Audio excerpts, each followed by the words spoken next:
Jitahidi nyakati nyingine basi tuje na daftari tuweze kuandika, na hii itasaidia sana katika hatua zetu za ukuaji wa kiroho. Somo tulokuwa nalo huko nyuma ni Yesu anaiona imani yako. Tumezungumza Jumapili iliyopita, tumeangalia faida za imani ambayo Yesu anaiona. Tumezungumza inaleta uponyaji. Tumezungumza faida kadha wa kadha.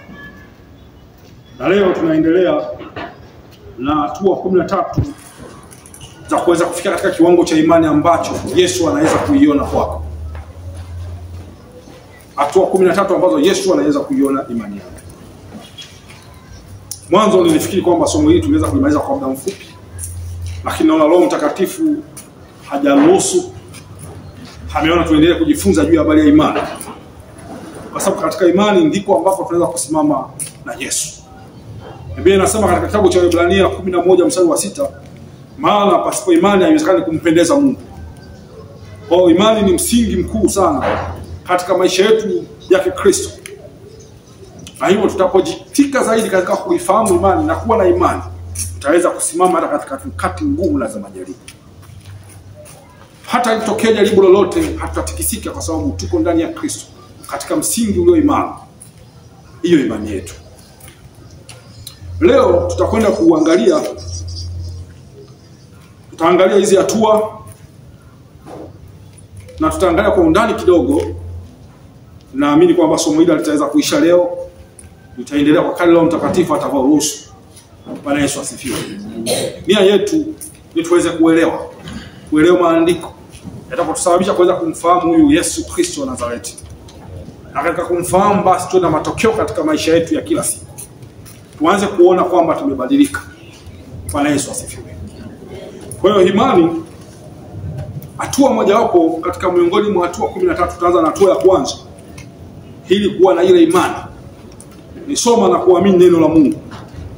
Hatua ya kwanza, wewe unaandika na wewe unaosifuatilia katika mitandao ya kijamii, hatua ya kwanza ya kuweza kuwa na hii imani ambayo Yesu ataitazama, ataiona ndani yako, ni soma na kuamini neno la Mungu.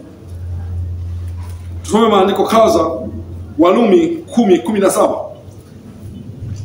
Warumi 10:17. Warumi 10:17. Na mwingine Yohana 1:8. Warumi 10:17.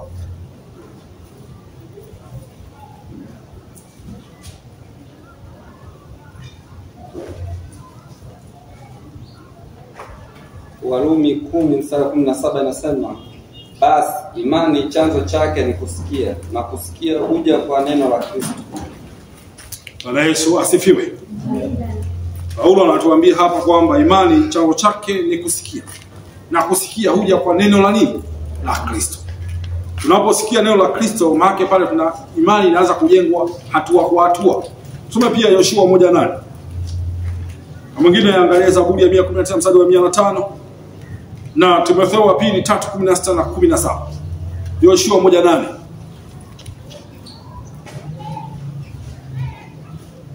Yoshua 1 mstari wa 8 nasema, kitabu hiki cha Torati kisiondoke kinywani mwako, bali yatafakari maneno yake mchana na usiku, upate kuangalia kutenda sawa sawa na maneno yote yaliyoandikwa humo, maana ndipo utakapofanikisha njia yako, kisha ndipo utakapostawi sana. Bwana Yesu asifiwe.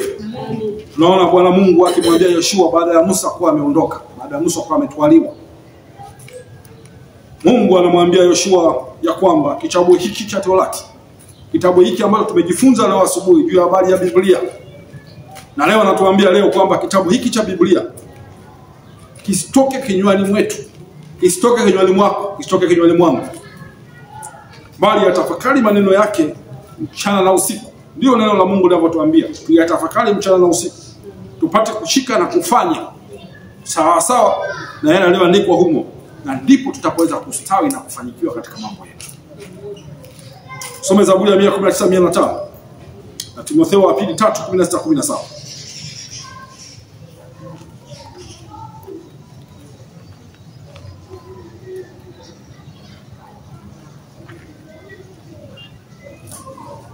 Zaburi ya 119 mstari wa 105.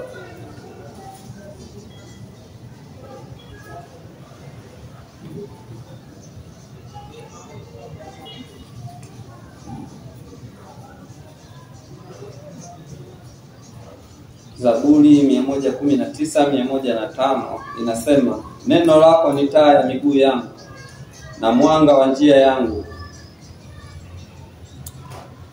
Mzaburi huyu anatuambia neno lako ni taa ya miguu yangu na mwanga wa njia yangu. Tunapolifahamu neno, ina maana kwamba linakuwa taa ya miguu yetu hata tunapotembea. Bwana Yesu asifiwe. Lakini pia linakuwa mwangaza katika giza. Usipokuwa na neno la Mungu, si rahisi, huwezi kutembea katika giza.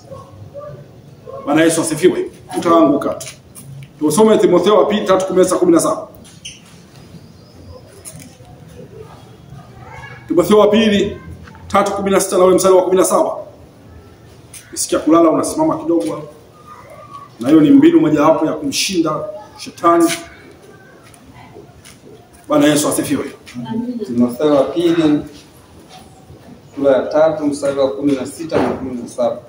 Inasema, kila andiko lenye pumzi ya Mungu lafaa kwa mafundisho na kwa kuwaonya watu makosa yao na kwa kuwaongoza na kwa kuwaadibisha katika haki, ili mtu wa Mungu awe kamili, amekamilishwa apate kutenda kila tendo jema. Bwana Yesu asifiwe. Hapa Paulo anatuambia kwamba neno la Mungu lafaa kwa sababu limevuviwa, lakini pia lina pumzi ya Mungu. Linafaa kwa mafundisho kama tunavyofundishana hapa sasa hivi. Pili pia kuonyana yale makosa yetu. Bwana Yesu asifiwe. Kwa hiyo tunaona kwamba imani huanza kwa kusikia neno la Mungu. Pasipo neno la Mungu hakuna imani. Bwana Yesu asifiwe. Neno la Mungu ni chanzo, neno la Mungu ni mbegu. Watu wengi sana wamepungukiwa na imani kwa sababu wameacha kuangalia neno la Mungu kwa bidii. Tunapoacha kuangalia neno la Mungu kwa bidii, neno linaendelea kupungua hatua kwa hatua. Na mwisho wa siku neno ndani yetu linakufa kabisa. Na mwisho wa siku ni kwamba tunabaki kama tulivyo tu wa kawaida. Bwana Yesu asifiwe. Mwambie jirani yako kwamba shetani hamuogopi mtu yoyote. Anamuogopa mtu mwenye imani ndani ya Kristo. Hamuogopi mtu yoyote. Pia anamuogopa yule tu mwenye imani ndani ya Kristo. Ndiye anayemuogopa. Bwana Yesu asifiwe. Kwa hiyo kusoma Biblia si tu kwa ajili ya maarifa yetu. Tunataka tu kufahamu historia, tunataka kujua Biblia. Lakini pia tunaposoma neno la Mungu, tunamruhusu Roho Mtakatifu kuwa ndani yetu, kujidhihirisha. Kwa hiyo inatengeneza ukaribu. Kwa Kiingereza wanatumia neno define. Ni ule uhusiano wa karibu sana ambao unazidi uhusiano zote za kibinadamu. Bwana Yesu asifiwe. Kwa neno la Mungu tunapolisoma kwa wingi ndani yetu, linamruhusu Roho Mtakatifu kuanza kutufundisha na kutujenga katika imani. Bwana Yesu asifiwe. Kwa hiyo imani inaonekana pia kwa mtu ambaye amejaza neno la Mungu ndani ya moyo wake. Na maana katika Warumi tunaona 10:17 imani chanzo chake huja kwa kusikia neno la Kristo. Tujaze neno la Mungu. Sasa tuangalie hatua katika kipengele hiki cha kusoma neno na kuliamini neno la Mungu. Ni kwa njia gani sasa tunaweza katika maisha yetu ya kila siku tunaweza kusoma neno la Mungu lakini pia kuliamini kila siku. Hatua ya kwanza, panga muda wa kila siku kusoma Biblia. Wangapi hapa wana ratiba ya kusoma Biblia kila siku? Bwana Yesu asifiwe. Wangapi wana ratiba? Watumishi wa Mungu hapo. Amina. Tuwapigie makofi. Kwa hiyo ni vizuri sana tuanze kusoma neno la Mungu kwa ratiba maalum. Na hii ni hatua ya msingi ya ukuaji katika habari ya imani. Bwana Yesu asifiwe. Bwana Yesu asifiwe. Ni kwa nini tunatakiwa kusoma neno la Mungu na kuwa na ratiba maalum ya kila siku? Neno la Mungu ni kama chakula cha kiroho. Tunaelewa kama mwili huwa kawaida katika mazingira yetu ya kawaida unahitaji chakula. Usipokula maana unasikia njaa, sivyo? utaanza kusikia mwili umekuwa dhaifu. Lakini ndivyo ilivyo pia katika neno la Mungu, katika chakula ule utu wa ndani. Roho yako au roho yangu inahitaji chakula cha kiroho. Usiposoma neno la Mungu, roho inakuwa dhaifu. Ni rahisi kushambuliwa kwa sababu inakuwa haijajengwa katika misingi. Na roho asili yake ni mbinguni. Bwana Yesu asifiwe. Kwa Biblia ni chakula cha kiroho. Kwa tunapokuwa tunasoma neno la Mungu, tunauisha ile hali yetu ya utu wa ndani. Maana Yesu akasema katika ile Mathayo 4:4, tuisome kidogo mtumishi wa Mungu. Mtu hataishi kwa mkate tu. Soma ile Mathayo 4:4. Mathayo 4:4.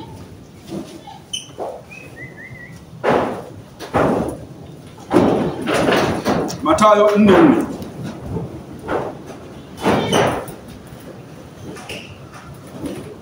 Mathayo sura ya 4 mstari wa 4 inasema, Yesu akajibu akasema, imeandikwa, mtu hataishi kwa mkate tu, ila kwa kila neno litokalo katika kinywa cha Mungu. Huyu ni Yesu Kristo mwenyewe. Yesu mwana wa Mungu, ambaye sisi ndio tumeweka tumaini kwake, na ndiye mkombozi wetu, na ndiye Bwana wetu, na ndiye tunamtumaini. Hadi tuambie kwamba mtu hataishi kwa mkate tu, ila kwa kila neno litokalo katika kinywa cha Mungu. Pamoja na kwamba tunakula mkate katika mwili, lakini Yesu anasema mtu hataishi kwa mkate tu, bali amesisitiza msisitizo mkuu sana kwa kila neno litokalo katika kinywa cha Mungu. Halikuwa akisisitiza kwamba roho ambayo iko ndani yetu inahitaji kula chakula hiki cha kiroho, na ndiyo makusudi ya Mungu katika maisha yetu. Bwana Yesu asifiwe. Tutaanzaje kusoma neno la Mungu? Tumesema weka ratiba kila siku.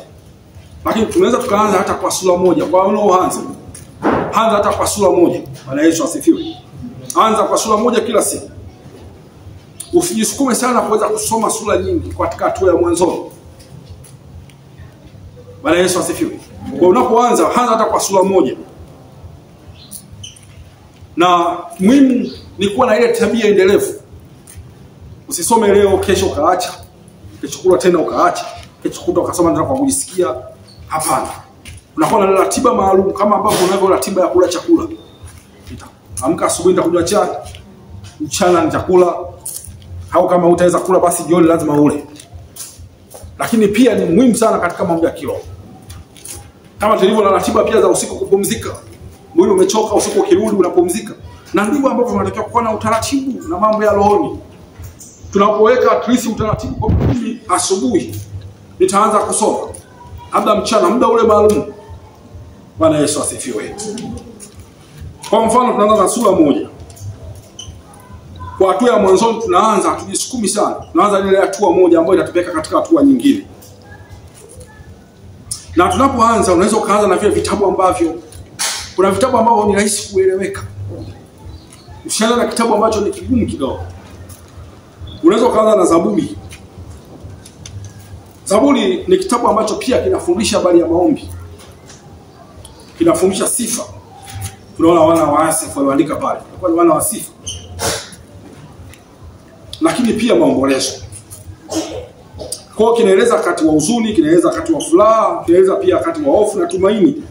Na pia kinafariji na kuinua moyo. Kwa unaposoma kitabu cha Zaburi kitakuongezea mwangaza kuanza kusoma neno la Mungu.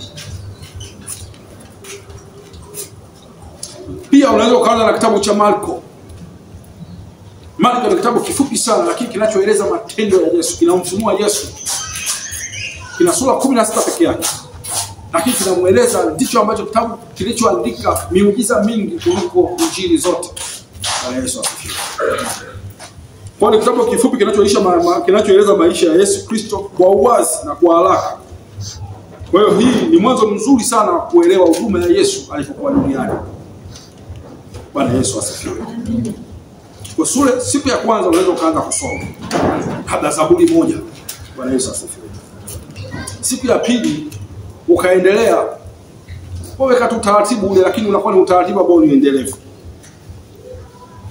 Kwa hiyo kuna muda maalum.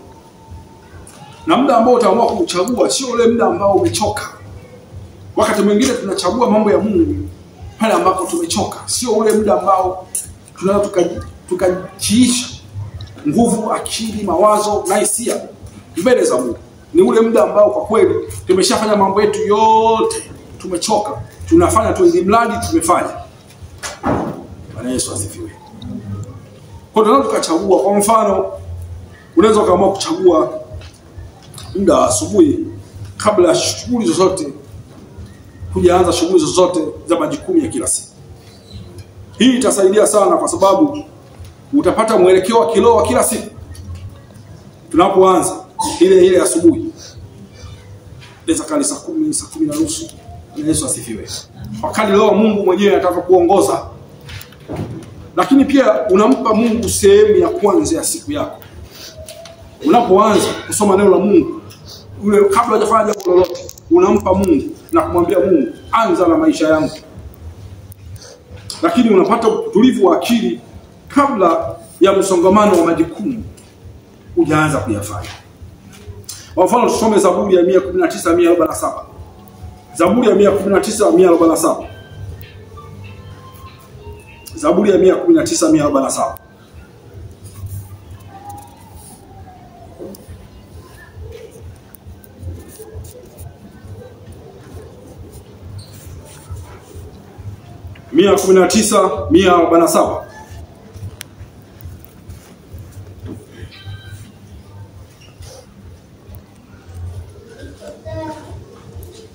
Zaburi 119:147 inasema,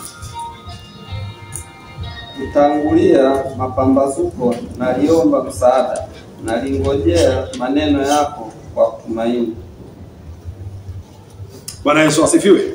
Tunaona mzaburi hapo anasema, nitakutangulia asubuhi na kulilia msaada wako, nitategemea neno lako.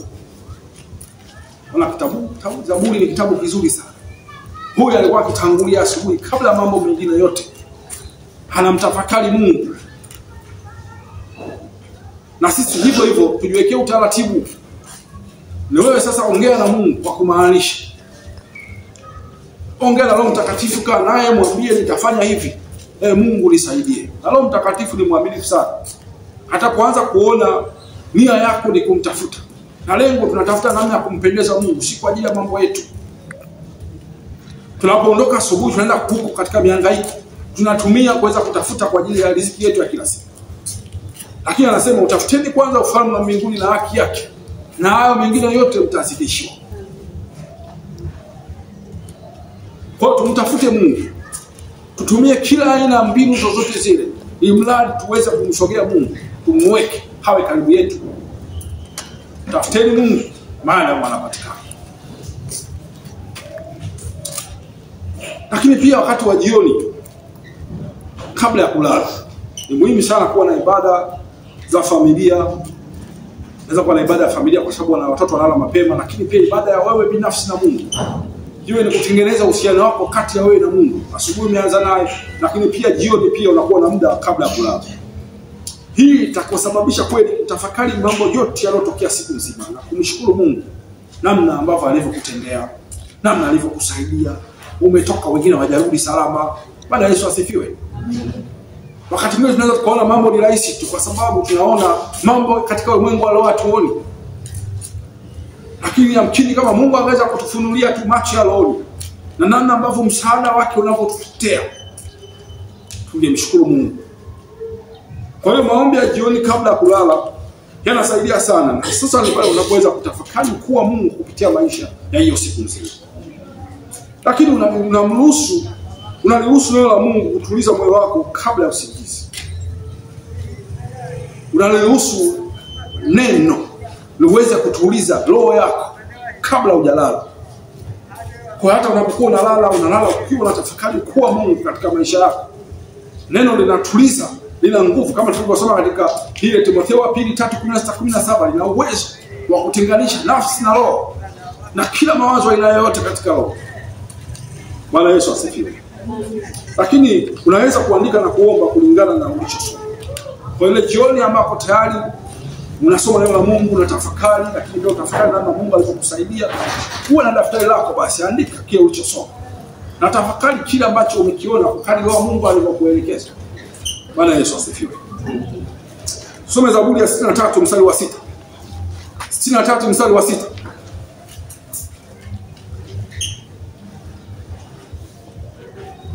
Zaburi ya 63 mstari wa 6.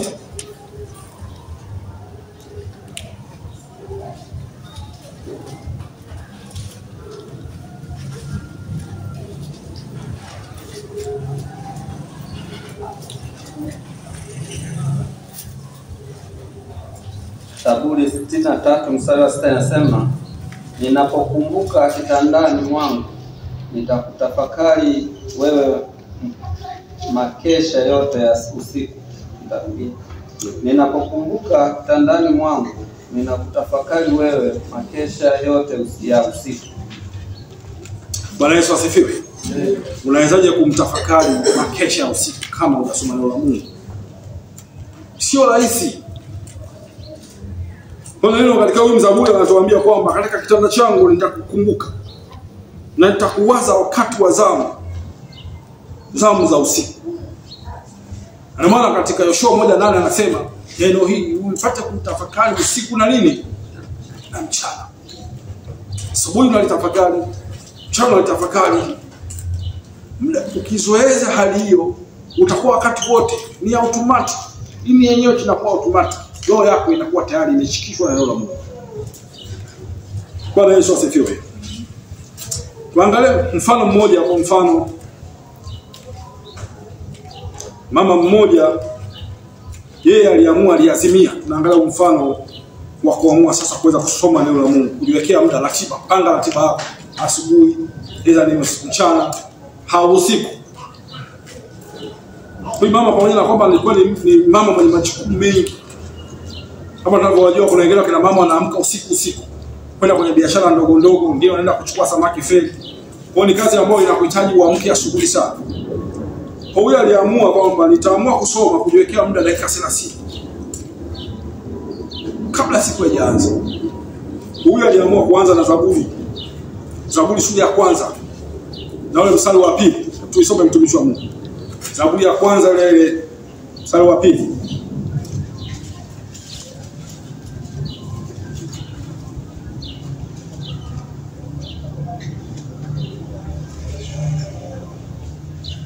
Zaburi ya kwanza mstari wa pili inasema, bali sheria ya Bwana ndiyo impendezayo, na sheria yake huitafakari mchana na usiku.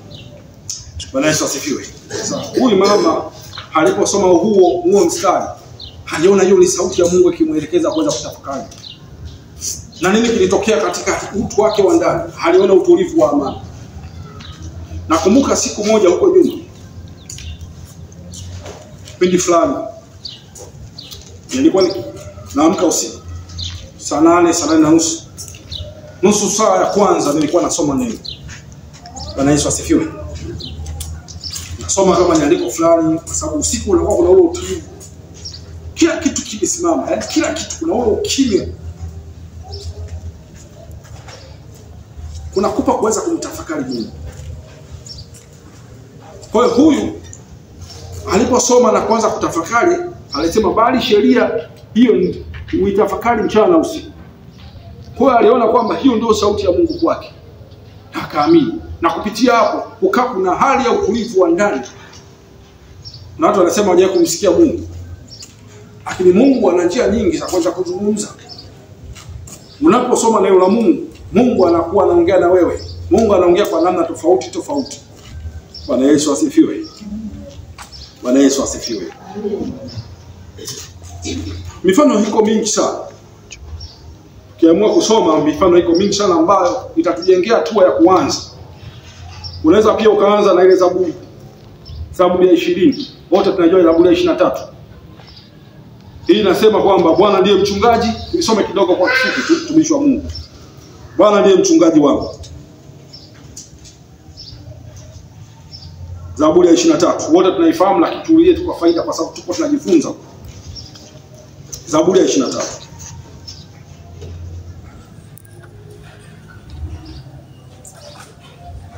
Zaburi ya 23 mstari wa kwanza nasema, Bwana ndiye mchungaji wangu, sitapungukiwa na kitu.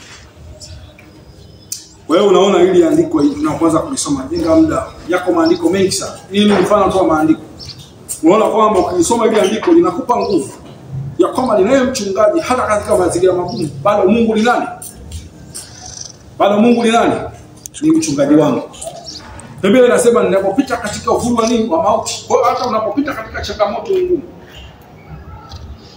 siku zote haziko sawa. Kuna wakati tutapita katika mazingira ambayo moyo unakata tamaa, lakini unaposoma hili andiko linakutia moyo kwamba pamoja kwamba ninapita katika mazingira, bado siko peke yangu, kwa sababu Bwana yu pamoja nami. Bwana Yesu asifiwe. Kwa hiyo tuweke utaratibu. Tunapoweka utaratibu wa kusoma neno, sio tu jambo la hiari ya kuamua, bali ni hatua ya muhimu sana katika maisha ya Mkristo. Mkristo yeyote anaoamua kumpenda Yesu lazima awe na utaratibu katika mambo ya Mungu. Weka utaratibu, na huo utaratibu huwe endelevu. Hatua ya pili, bado tuko kwenye kipengele cha kwanza. Hatua ya kwanza, soma neno na kuliamini. Kwa hiyo tumeanza na kuweka ratiba ya kila siku. Lakini kipengele cha pili katika hiyo hatua ya kwanza, andika ulichojifunza. Andika kile ambacho umejifunza. Kwa tunapoandika kile ambacho tumejifunza kutoka kwenye Biblia, kwanza ni silaha ya kiroho. Tunajua maisha ya mwanadamu au ufahamu wa mwanadamu una kipimo. Bwana Yesu asifiwe. Kuna kumbukumbu za mwanadamu zina mipaka. Tunapoweka maandishi, tunapokuwa tunaandika kile ambacho tumejifunza, kinatupa kuwa na muendelezo pia hata baada ya pale. Unaweza ukarejea na kujifunza kile ambacho tumejifunza. Kwa hiyo unapoweka muda kila siku, hakikisha kwamba unaandika. Unakuwa na kitabu chako maalum cha kuweza kuandika kile ambacho umejifunza. Bwana Yesu asifiwe. Kwa hiyo unapoandika utakufanya pia wewe ambaye uweze kwanza kuwa msikivu zaidi, mtiifu zaidi, na pili kuwa mwenye tafakari ya kina. Unasoma andiko, unaliandika, unatafakari juu ya maisha yako unayopitia. Bwana Yesu asifiwe. Kwa nini ni muhimu sana kuandika pale